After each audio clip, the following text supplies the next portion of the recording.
경북 울진군 해역에서 규모 3.8 지진이 발생했습니다. 해상 지진이지만 인접한 지역에서 흔들림을 느꼈는데요. 지난주 강원 해상에서 규모 4.3의 지진이 일어나기도 하는 등 동해상에서 큰 규모의 흔들림이 자주 관측되고 있습니다.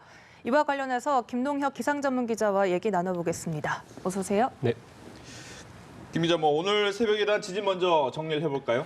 예, 오늘 그 새벽에 경북 울진군 해상에서 규모 3.8의 지진이 났습니다. 내륙에서 난 것은 아니었고요. 이제 바다에서 난 지진이고 오늘 새벽 5시 45분쯤 울진군에서 이 동남동쪽으로 한 38km 떨어진 해역에서 이 규모 3.8의 지진이 일어나게 됐습니다. 이번 지진으로 인해서 인접한 강원과 경북에서 역시 이제 흔들림이 감지됐습니다. 그래서 진도 3 정도가 관측이 됐고요. 충북에서도 역시 이제 진도 2 정도가 느껴지게 됐습니다. 진도 3은 이 고층에 있는 많은 사람들이 현저하게 이 흔들림을 느낄 수 있는 정도가 되겠고요. 또 하나는 이제 차량, 이 멈춰져 있는 그 차량이 일부 이제 역시 흔들리는 정도가 진도 3 정도라고 보시면 되겠습니다. 그래서 해상에서 발생하게 됐지만 워낙에 규모가 3.8 정도로 크게 발생했기 때문에 일부 인접한 그 지역의 주민들이 흔들림을 좀 느끼게 됐고요. 6시 10분 기준으로 지진 신고는 경북 소방본부에 한 8건 정도가 발생하게 됐고 긴급 재난 문자는 지진 발생 1분 만에 송출되게 됐습니다. 네, 이번엔 3.8의 지진이었지만 지난주에는 또 강원 해역에서 진도 4가 넘는 지진이 발생했습니다.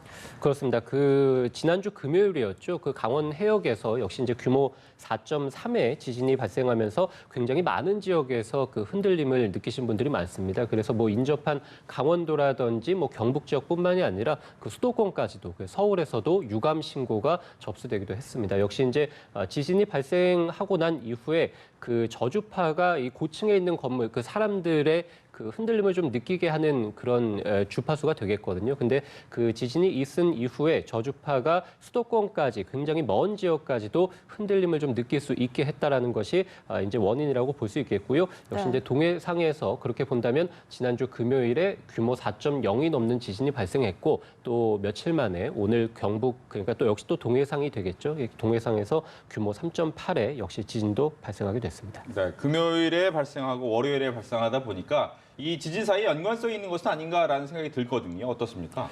예, 그 사실 이제 경북 동해상, 그다음에 이제 강원도 해상과의 그 지진이 발생한 진앙의 위치는 116km 정도 떨어져 있습니다. 그래서 워낙에 먼 거리이기 때문에 두 지진의 어떤 연관성은 현재까지는 없는 것으로 파악이 되고 있습니다. 그래서 서로 다른 단층대에서 지진이 발생하지 않았냐라고 보는 것이 이제 기상청의 시각이고요. 다만 이제 동해상에서 말씀해 주신 대로 지난주 금요일에 역시 이제 4.3이 발생했고 오늘 또 이제 3.8이 발생하게 됐죠. 또 앞서 거슬러 올라가면 지난 2월에도 역시 이제 동해상에서 규모 4.0이 넘는 지진이 역시 발생하게 됐습니다. 그래서 모두 3.5가 넘는 지진들이 동해상에서 최근에 3차례 정도가 발생하게 됐는데요. 동해상에 따라서 역시 이제 해저 단층들이 굉장히 길게 남과 북으로 뻗어 있는 것으로 알려져 있습니다. 이렇게 해상 지진이 발생하면 아무래도 해일 가능성을 우려하게 되는데 오늘 쓰나미 우려는 없었던 건가요? 예, 사실 오늘은 쓰나미 우려는 없었습니다. 그리고 그 지난주 금요일에 발생한 강원 해상에서의 4.3 역시도 쓰나미의 우려는 없었는데요. 쓰나미가 발생하려면 이론적으로는 그 해상에서 규모 6.0이 넘는 지진이 발생을 해야 됩니다. 그래서 굉장히 강한 지진이 해상에서 발생을 해야지만 쓰나미 우려가 좀 있게 되겠고요. 물론 이제 그 해상에서의 어떤 그 땅 속에서 어느 정도의 깊이로 발생했냐에 따라서 또는 이제 어느 정도의 이제 바닷물의 깊이 거기서 발생했냐에 따라서 쓰나미의 우려가 있고 없고가 갈라지겠지만 이론적으로는 한 6.0 정도가 이제 발생해야 되는 것이고요. 이 한반도에서는 사실은 그 쓰나미의 우려가 과거 이제 1973년에 관측을 시작한 이래는 2차례 정도 있었고 실제적으로 피해가 있었습니다. 그래서 한반도가 일본에 비해서는 사실 쓰나미의 우려가 적다고 말할 수는 있겠습니다만 아예 없는 편은 아니고요.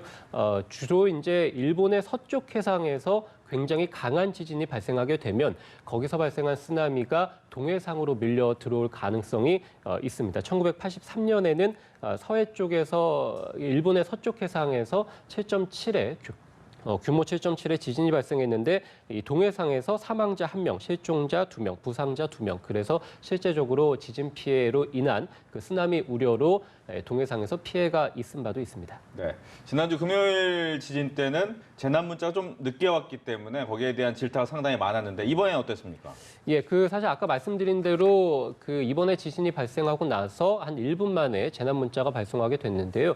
사실 지난주 금요일에 지진이 발생했을 때는 이 기상청에서 재난 문자 그 CBS라고 하는데요, 발송하지 않았죠. 그 이유에 대해서는 역시 이제 해상에서 지진이 발생한 규모 4.0이 넘는 지진에 대해서는 반경 50km 내에 있는 지역 주민에게 지진 문자를 발송하게 되어 있습니다. 지난주 지진을 살펴보면 규모가 4.3이었죠. 그런데 반경이 그 내륙에서 이제 54km 떨어져 있었습니다. 그러니까 50km 반경을 벗어나게 됐죠. 그래서 그 지진이 발생한 반경 안에는 이 내륙에 포함된 주민들이 아예 없었습니다. 그래서 기상청에서는 이 기준을 들어서 이 CBS 그 긴급 재난 문자를 발송하지 않게 됐었는데요. 오늘 같은 경우는 이제 38km니까 내륙에 이제 주민들이 있었기 때문에 지진 문자가 신속하게 나갔고, 그래서 뭐 이에 대해서 기상청에서 또 이제 행정안전부에서 역시도 약간의 이제 좀 문제가 있는 것으로 지난 강원도 지진이 발생했을 때 워낙에 이제 많은 주민들이 느꼈고 수도권까지도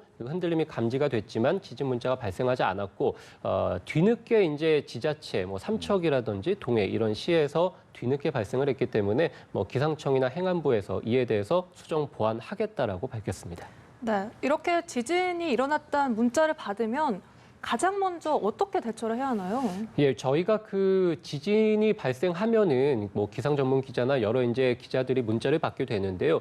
그 문자나 재난 문자를 받았을 때 가장 먼저 확인하는 것은 역시 이제 내륙에서 발생했냐 또는 해상에서 발생했는지를 먼저 확인하게 됩니다. 그래서 아무래도 해상보다는 내륙에서 발생했을 때 이 지진의 피해가 훨씬 더 크게 되겠고요. 여러 건물이라든지 인명 피해도 크게 발생하게 됩니다. 그래서 먼저 지진 문자를 받으셨을 때 해상인지 내륙인지 먼저 파악하시는 게 좋을 것 같고요. 어쨌든 지진 문자를 받았다는 것은 이 기상청이나 행안부에서 문자를 전송한 사람은 피해가 있을 우려가 있다라고 해서 이제 발송을 하게 되는 것이거든요. 그래서 네. 뭐 이에 대해서 이제 대비를 좀 하시는 게 좋을 텐데 만약에 흔들림이 느껴졌다면 바로 이제 식탁 밑이나 또는 이제 화장실 쪽으로 몸을 이제 피하셔서 어떤 내 몸이라든지 머리를 보호하는 게 무엇보다 중요하겠고요. 흔들림이 어느 정도 잦아졌다라고 판단이 된다면 재빠르게 바깥으로 피신하는 게 좋겠고 역시 이제 많은 건물들이라든지 아니면 자동차 가 있는 곳보다는 이런 공터, 그래서 학교의 운동장이라든지 공원 쪽으로 대피를 하시는 게 좋을 것 같고요.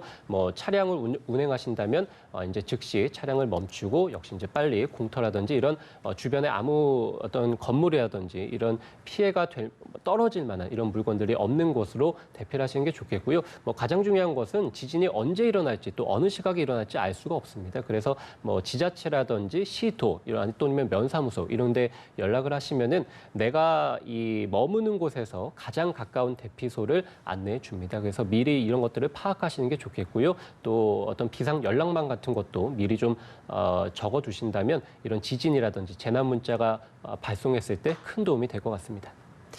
네, 알겠습니다. 김동혁 기상전문 기자와 함께 지진에 대해서 이야기 나눠봤습니다. 오늘 말씀 고맙습니다.